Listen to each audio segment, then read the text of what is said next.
Bonjour, c'est Yann du blog meublepapa.com. Bienvenue sur cette nouvelle vidéo. Alors aujourd'hui, je ne vais pas forcément répondre à une question. Par contre, je voulais remercier notamment 3 personnes qui m'ont donné des petits messages d'encouragement. Alors, notamment 2, ça fait un petit bout de temps, mais j'ai pas eu le temps de le mettre en vidéo avant. Donc, il s'agit de Charles, Eva et Micro. Donc, je vous remercie vraiment pour ces petits messages d'encouragement que vous m'avez laissés sur ma boîte mail. Donc, contact@meublepapa.com. Donc en fait, ces 3 personnes m'ont dit, écoute, tu as l'air sincère dans ce que tu dis, ça a l'air vrai, ça n'a pas l'air trafiqué tes chiffres, tu nous donnes envie d'investir dans l'immobilier. Eh bien écoutez, ça c'est déjà un très bon point puisque c'est un des objectifs du blog. Je ne veux pas inciter tout le monde à se lancer n'importe comment, mais en tout cas donner envie et confirmer que c'est possible de faire des choses intéressantes, ça c'est un objectif. Donc que des personnes y croient, je trouve ça extra. Juste un point, j'en profite pour faire la petite parenthèse. Je ne trafique aucun chiffre, c'est-à-dire que tous les chiffres que je donne sont vrais au moment où je les donne et à l'avenir, de toute manière, moi, si je dois faire quelque chose, ça sera les améliorer. Alors, je vais revenir sur ce point et je vais vous expliquer justement un point qui est intéressant en immobilier, qui est même très important, c'est le modèle et l'exemple qui peut vraiment donner envie. Je l'ai vu en formation, j'ai eu ces messages d'encouragement, donc ça va être l'occasion de faire un petit point dans quelques secondes.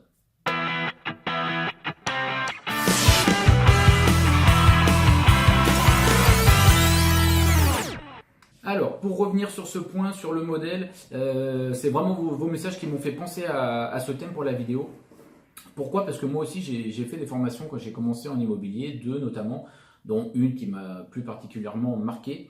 Et on a eu j'allais dire un paragraphe, on a eu tout un passage sur le modèle et l'exemple. Alors, je sais déjà qu'il est difficile de choisir les personnes pour faire les formations en immobilier. On voit quand même quelques blogueurs, quelques personnes qui proposent ce genre de formation.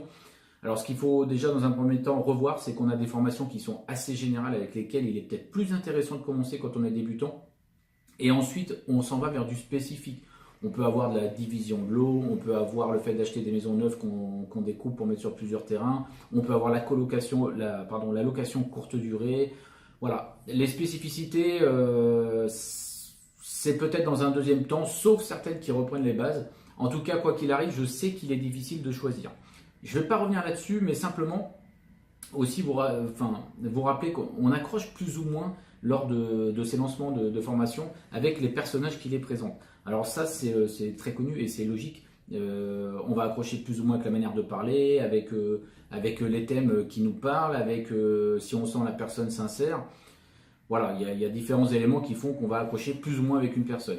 C'est pas tout à fait là-dessus, moi, que je vais revenir, mais plutôt sur l'exemple, le modèle en immobilier. Pourquoi? Parce que quand j'ai fait la formation avec Olivier Sebon, c'est ce que je disais tout à l'heure, il parlait d'un modèle et il trouvait que lui, c'était un moment très très important en immobilier, puisqu'il allait souvent permettre, quelles que soient ses activités, hein, il allait souvent permettre un déclenchement et le fait de passer à l'action. Donc ça, c'est un point qui est très important en immobilier, puisque oui, c'est important de se former, mais souvent, on a des blocages au moment de passer à l'action. On a ceux qui passent à l'action sans se former et qui soit ont de la chance, ça se passe pas trop mal, soit ils apprennent de l'expérience et ils avancent, soit ceux qui ne se forment pas du tout et qui ont des soucis par la suite, ça c'est vraiment à éviter. Mais on a aussi de nombreuses personnes qui se forment et qui ne passent jamais à l'action. Et lui, ce qu'il disait, c'est que ça pouvait être intéressant vraiment de trouver un modèle, soit un blogueur, ça peut être un blogueur, mais ça peut être aussi une personne qu'on a autour de nous, et d'essayer de suivre son exemple. Si ça passe, si ça marche bien, si le courant passe bien, et que ce que la personne fait nous convient et nous correspond, ça peut être intéressant de suivre et de prendre un exemple. Pourquoi? Parce que si vous suivez et que vous passez à la pratique grâce à lui, derrière vous allez trouver vos propres spécificités. Mais par contre, dès le départ, au moins, vous aurez eu cette attache, ce modèle, et qui vous aura permis ce petit déclic qui fait qu'on passe à l'action. Ce modèle, qui est donc souvent comme un déclencheur de passage à l'action, hein, si c'est le modèle qui vous correspond, c'est ce qui va se passer. Quels critères il peut avoir pour voir s'il vous correspond? Alors, la première des choses, pour qu'il soit légitime, c'est vraiment qu'il ait une expérience et qu'il possède plusieurs biens. Le fait qu'il possède des biens, le fait que vous croyez en ce qu'il fait, le fait que vous voyez ce qu'il fait, ou le fait que vous y assistiez tous les jours puisque vous le connaissez, ce qui peut arriver, ça permet quand même de se rassurer et de voir que la mise en pratique de ce qu'on a appris, c'est possible. Et ça, c'est déjà un des premiers points que le modèle doit respecter. Deuxième chose, le modèle, l'exemple, la personne doit avoir une manière de faire qui vous correspond. C'est-à-dire qu'elle peut, ça va même dans les attitudes, c'est très souvent une personne qui va être de caractère un peu similaire ou alors totalement opposé, mais qui va provoquer ce quelque chose chez vous qui fait que vous allez oser vous lancer. Si c'est quelqu'un qui correspond exactement à votre profil, vous allez vous dire, alors là, lui il l'a fait, moi j'ai des connaissances, en plus j'ai fait la formation, ça veut dire que je peux le faire. Si c'est quelqu'un qui est vraiment à l'opposé au niveau caractère, vous allez vous dire, voilà, il faut que je déclenche ce côté chez moi qui me manque pour passer à l'action. Et croyez-moi, rien que de penser de cette manière, on arrive à avancer. Alors, je sais que ça fait très psychologique, mais moi je sais que j'ai eu un modèle qui était un formateur, et je regarde, il y avait des choses qui me parlaient en lui. C'est-à-dire par exemple le fait de déléguer beaucoup parce qu'il n'avait pas envie de s'embêter avec des tâches qu'il n'aimait pas. Il gardait vraiment les tâches qui lui plaisaient, c'est-à-dire investir, chercher des bonnes affaires. Et à côté de ça, il avait ce côté, on va dire, feignant pour la gestion qui ne lui correspondait pas et qu'il faisait faire par d'autres personnes. Ça, c'est un côté qui me parlait parce que je m'y retrouvais et je me suis dit, voilà, on a des points communs tous les deux, il fait ça, donc il n'y a aucune raison que je ne puisse pas le faire. Ce que je propose aussi quand vous avez trouvé ce modèle, si c'est quelqu'un qui est accessible notamment, faites-vous accompagner lors du passage à l'action.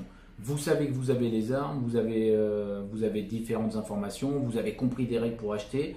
Trouvez ce modèle, demandez ce qui vous accompagne, on va dire, soit visuellement dans les affaires que vous allez trouver, demandez-lui à ce qu'il jette un œil, ou alors carrément sur place si c'est possible. Alors parfois, effectivement, ce sont des services payants, mais moi je vous invite vraiment à faire ça lors du premier achat. Pourquoi? Parce que une fois que vous aurez fait ça, que vous allez mettre en place et que votre bien sera loué, vous allez tomber dans les critères que vous vouliez, les chiffres que vous vouliez. Vous allez voir que c'était une première étape qui était la plus difficile et derrière, il peut se passer énormément de choses. Voilà, c'est terminé pour cette courte vidéo. J'en ai profité vraiment pour parler de cet exemple et ce modèle. C'est très court, mais n'oubliez pas, en immobilier, on a le passage formation qui est très important. On a le passage aussi s'entourer, puisqu'il faut s'entourer de monde, voir les personnes qui le font et comment ça se passe. On a le passage aussi où il faut passer à l'action. On a tous les éléments, on est en recherche, mais on n'ose pas encore. Et ça, c'est souvent le point sur lequel ça pêche. Et au milieu de tout ça, on peut dire qu'on a le modèle et l'exemple à suivre qui doit nous permettre absolument de passer à l'action. C'est qu'une première étape vers peut-être une multitude d'achats derrière. Voilà, c'était Yann du blog meublepapa.com. Je vous invite à télécharger mon livre qui est au-dessous, du moins le lien est au-dessous. Donc 9 étapes essentielles pour acheter, meubler et louer une bonne affaire. Vous y trouverez plein de petites astuces qui pourront vous aider à démarrer. Il n'y aura plus qu'à trouver le modèle. Et je vous invite aussi à vous abonner à ma chaîne YouTube pour avoir accès aux vidéos dès qu'elles sont sur le site.